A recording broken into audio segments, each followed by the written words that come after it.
درود به پایان با شما هستم. خوششناس شیرین. نویگاری مهمی دارم و شما رسوندنی هم که همین ویدیو رو از اول تا آخر یعنی گوش کنید و به دیگران فرستانید، به دیگران این خبر رو رسونید. یعنی که به همگان معلوم است که 30 سپتامبر تا 30 سپتامبر یعنی که به مهاجران به خارجیان اجازه داده شد در روسیه، یعنی لگالیزوات کردن حجت های که مثلا آنها در وقت این پاندemia پیش هم از پاندemia یعنی قید رجیستراسیای آنها مهلتش گذاشته بود یا که مهلت یگان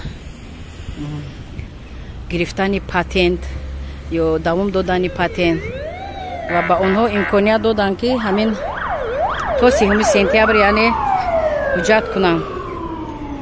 اما همین رو به شما فهموندنیم که بعد 30 سپتامبر نفرانی که در یگان میتینگ اشتراک کرده باشند، یعنی در یگان جمعیت‌هایی که مقابل قانون همین فدراسیای روسیه است جریمه شده باشند یا در روی خطا باشند، همین نفران بعد 30 سپتامبر یعنی دیپورت از 5 سال تا 10 سال شدنشون ممکن.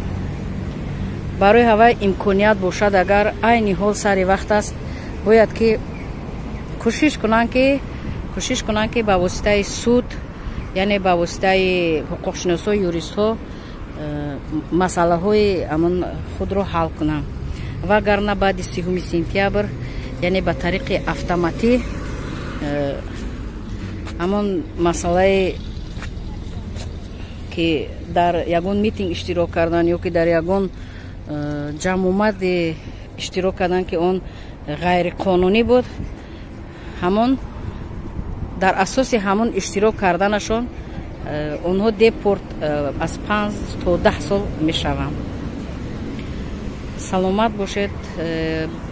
فرصت یافتم کمی هم باشه به شما رسوندم چون که سوال ها زیاد بودن. به سوال های شما انا همین جواب